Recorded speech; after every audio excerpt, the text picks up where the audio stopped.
the subterranean spaces, a diameter of 2 to 3 kilometers. Life from somewhere has chosen this almost like an airport. From feet up to navel, it's a fully developed male form, but on top of it, it's all translucent.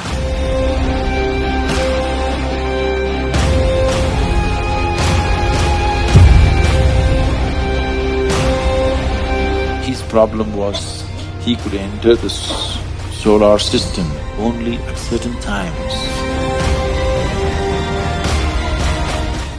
They want me minus my body. It would be nice one day to step in and see what the hell.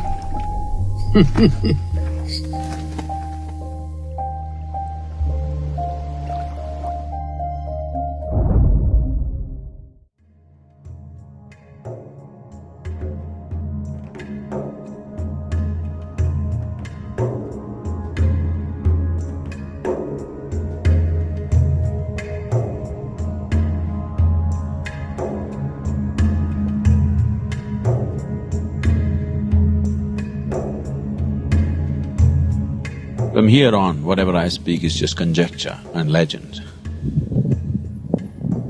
We're not 100% sure of anything that I say from now on. We're just looking at it.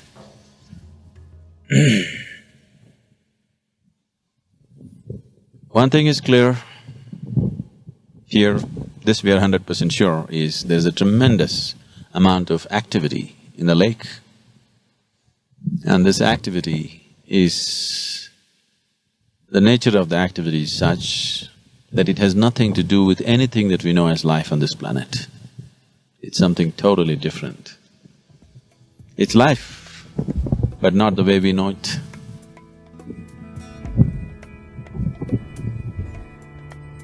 I wouldn't call Manasarovar a spiritual place because spirituality is out of human being. These beings, if you can call them that, I don't know what we can call them, whether we can call them beings or things or creatures or what. We have no words for things or happenings which don't belong to our realm of experience. They don't belong to anything that we know as life. So for now, due to lack of words, we'll call them beings. Their nature is nothing to do with who we are and what we are, on this level at least. So this is not really a spiritual place, but somehow life from somewhere has chosen this almost like an airport. They're just landing, taking off, landing, taking off at a tremendous pace. This is just crazy. This doesn't stand to any reason. Why for millions of years, one particular spot on the planet has been used by life which doesn't belong here? Why? And why the same place? And why for so long?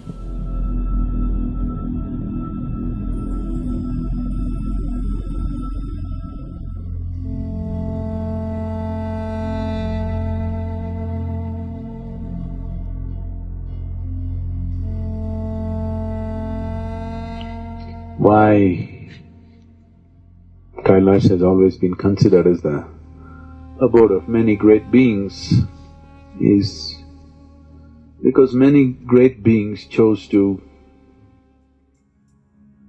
deposit their work, preserve their work in Kailash. Starting from Shiva himself, and the first of the Tirthankars,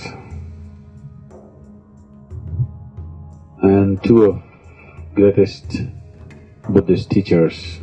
All these people chose Kailash Parvat as a place to preserve their work. When I say preserving work, for most mystics on this planet, till now, in all these thousands of years, if they get to share 1 or 2% of their work with people around them, they're very fortunate. Most of them don't even get to do that. So they always chose to deposit in some space which is not too frequented by human beings. At the same time, it's accessible for those who wish to go. So Kailash is such a place. It is not totally inaccessible, but it's hard enough to discourage a lot of people. There are many places like that. But in terms of the volume and the variety that's been deposited in Kailash, it is the place. So this is why it is known as the abode of Shiva, not because if you dig in the rock somewhere you will find him, because everything that he knew has been deposited there in a certain energy form. So, all that is valuable for us in his life, from his life, is here. So in that sense, he's alive here. He's still living here because in an energy form he's alive. Many beings are alive there. But you should not go about imagining, because the first thing that happens to people who go to Kailash and Manasarovar and come is they looked up in the sky, you see that? Shiva and Parvati. Don't miss the bull.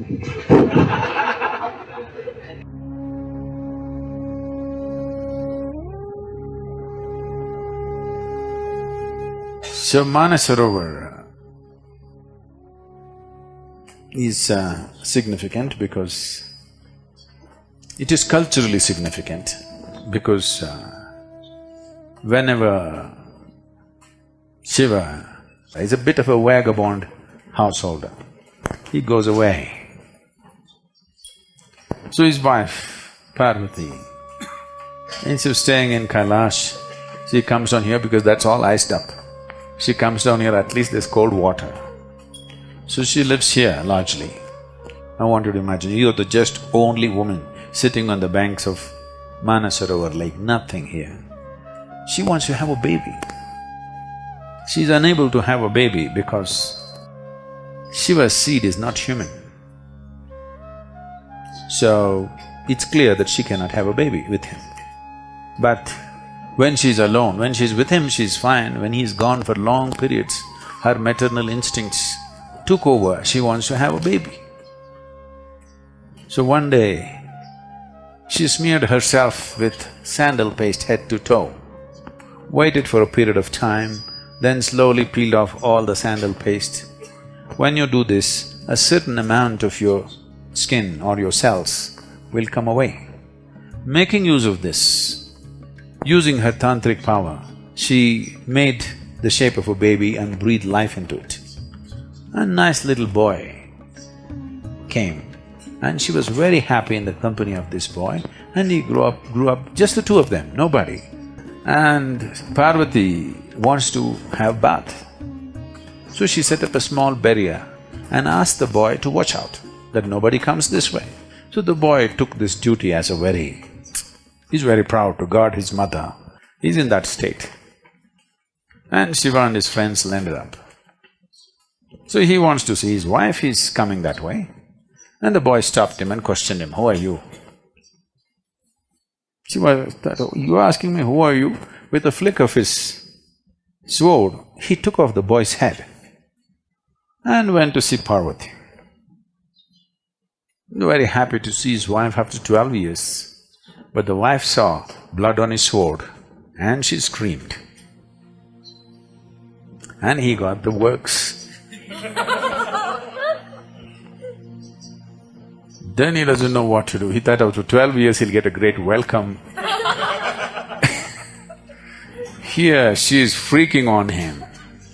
She said, "You have to bring him back to life." So he looked around and the leader of the Ganas, he asked him, "What?" He said, "Okay." So he lopped off his head and put it on the boy's head. First head transplant. So now the boy had a human body and a Gana's head. The two chief of the Gana's head, and he had a limb which was boneless limb. So he became a Ganapati, the chief of the Ganas. Somewhere down the line, artists from Sivakasi in Tamil Nadu, because they had never seen a Gana but the place was full of elephants. A boneless limb means they could not imagine beyond an elephant. So they slowly made that into an elephant. Whatever they do even today, everybody calls it only Ganapati. Nobody calls him Gajapati. Okay? He's Ganapati. He is the king or the leader or the chief of Ganas.